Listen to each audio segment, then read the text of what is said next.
What's up, everybody? Welcome to Diamond Owl Studios, the #1 place for music reactions. I'm Paper Chase. And it's the one and only Diamond Don Juan. We are back with another reaction just for you, baby. That's right. We are back. And I didn't even see what you pulled up. I don't know what we're listening to today.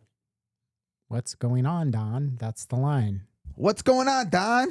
And then I tell you. Okay. I say, hey, guess what we're listening today? David Bowie, Fame, 90. Was that an example or is that really what we're listening to? No, that's really what we're listening to. Oh, the tone of voice you had, it was like, this is hypothetically what I would do. You're right. It did sound like it was like more, like teaching you how to do the intro properly since you botched that one. But that's the actual I didn't intro. botch shit. You just got to roll with it, dude. That's the actual intro. A professional, not an amateur, would have just rolled with it. But guys, without further ado, we're listening to David Bowie. It's been a minute since we've done a David Bowie reaction. I'm excited to jump back in. Yeah, I really am too, because I feel like we've gone super, super surface level with the tracks I've listened to from David Bowie. And I only knew him from The Labyrinth. And just the more we get into him and the more I'm like, my ears are open now that I listen to what people say about Bowie. It's like, man, he was just like this trend-setting icon, this pioneer.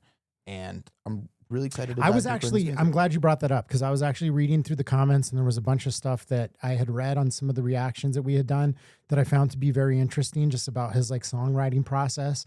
Like one of the things that they said was that he was doing, he would like take his songs and write out the lyrics to them, and then he would like cut it up and then like rearrange the words in different, patterns, just as a way of like breaking through his typical like thought process. And so that's like where some of his songs may seem like a little like disjointed or like, how does this fit? But then it gives it that uniqueness. It's essentially just a pattern interrupt of like, okay, this is what my thought process and my stream of consciousness looks like. But let me literally, take it apart and like cut it up and rearrange it. So artistic. And then, oh my gosh, here's another thing that I thought was super interesting that came up, is that apparently there was like a program that did this like on the computer. And so it was almost like a precursor to AI, is what, they were saying, where it was like taking, a program that was developed to be able to take like lyrics and song ideas and like mix them up into different patterns as a way of, again, just like restructuring his thought process, coming up with new ideas or, new avenues creatively whenever he got stuck or just was like, hey, I just, want to do something different or see what this brings up or inspires in me. Damn, that is a really cool piece of knowledge. You got that from the comments? Mm-hmm. Good on you, mate. Like, that is freaking awesome to learn that. All right, cool. Well, let's get into this song. I'm looking forward to this one. David Bowie, Fame 90. Let's go.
This song is so groovy, so damn groovy. And I mean, we gotta bring it up because you did mention earlier. I'm pretty sure it was off camera, but you said did Madonna say David Bowie was one of her inspirations?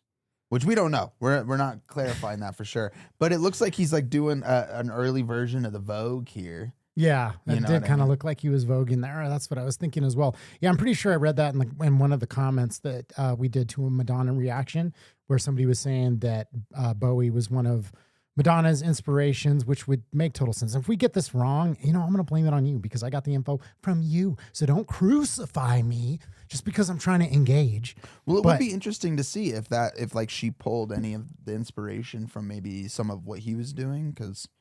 yeah, I think, ultimately he's just a groundbreaking artist that like took so many different like risks and, pushed boundaries and was willing to step out of his comfort zone. I think that's like a big thing. And something else that I was just reading in the comments about, how that was a big part of his like creativity. I think there was even a quote of him saying something to the degree of like, if you feel comfortable, like, then you're probably not, doing it right. Like, whenever you reach that space to where you feel uncomfortable and it feels like you don't know what you're doing, that's when you're on the right path, Yeah. because you're truly like stepping out of your comfort zone and doing something different, potentially groundbreaking, original, or really finding your voice is whenever you're in that space of like, I don't know if this feels right. You know what I Yeah. mean? Like That's beautifully spoken. it definitely Don. is. And it makes You're- me realize how I just, You got some gems sometimes. You know that? thank you, sir. I did want to touch on the fact that, I think the song is just so relevant today because I feel like, I mean, even us to a degree, it's like everybody's like kind of like reaching for their little like sliver of fame, their Yeah, a little like piece moment. of the pie. Yeah, exactly. Yeah. And that's kind of what, to me, that's what kind of what the song is about Yeah. like fame and people's quest for it. And, yeah. And the whole voguing's like getting ready, doing. Yeah. I love this though. This is a great song.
Yeah, what a vibe, dude. What a fun video. When did this song come out?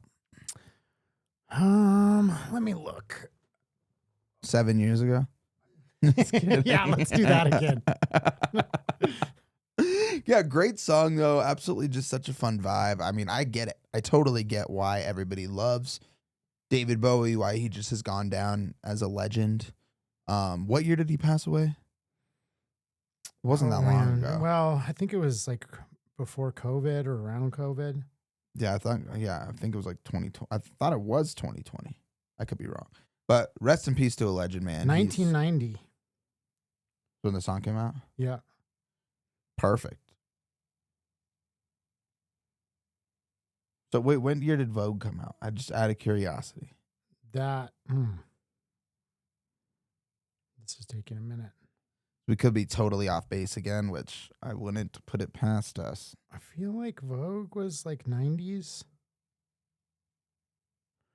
Why is this taking so long? It's thinking. It's thinking. ChatGPT's got to think a little bit sometimes.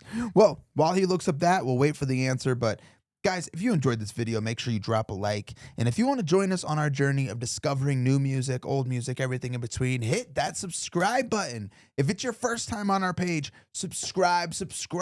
We post videos every day, multiple times a day. We are on this journey of discovering new music, opening our minds, and it's been incredible. So don't wait till later. Subscribe right now.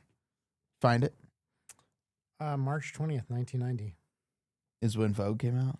Yeah. So technically, this came out Fame 90 came out March 26, 1990. Vogue came out March 20th.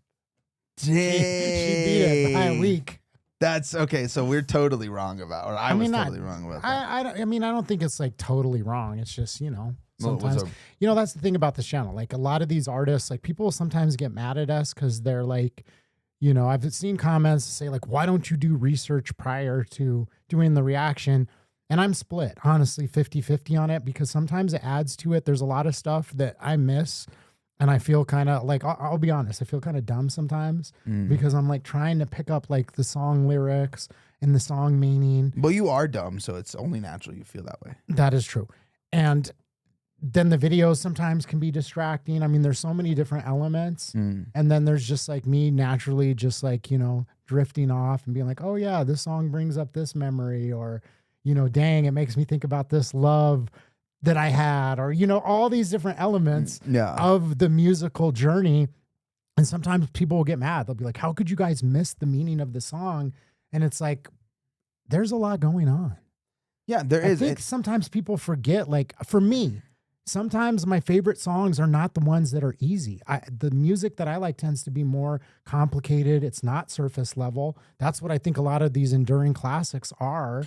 Well, yeah, and sometimes it's so ambiguous for us, like going into these videos, and if we don't know the exact history of the artist's personal life, like we miss the meaning of the song. Like, you know, we've done one where we basically thought what you would think for the first listen, and they're like, well, you didn't know that, you know, that when she wrote this about her boyfriend when she was 7 years old, she married she fell in love with this guy and then married him 30 years later, and then we're like, how were we supposed to know this shit? Like, you know, we just come in with genuine awesome like vibes, and we just want to experience a song as a first time listener.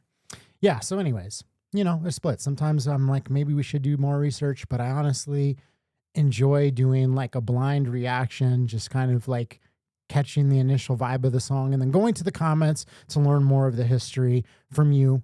So keep it up. Yeah. Let us know what we need to know. A couple white boys trying to catch a vibe. Exactly. You know what I mean? Thanks for watching, guys. Don't forget to like and subscribe. We'll see you on the next one. Peace.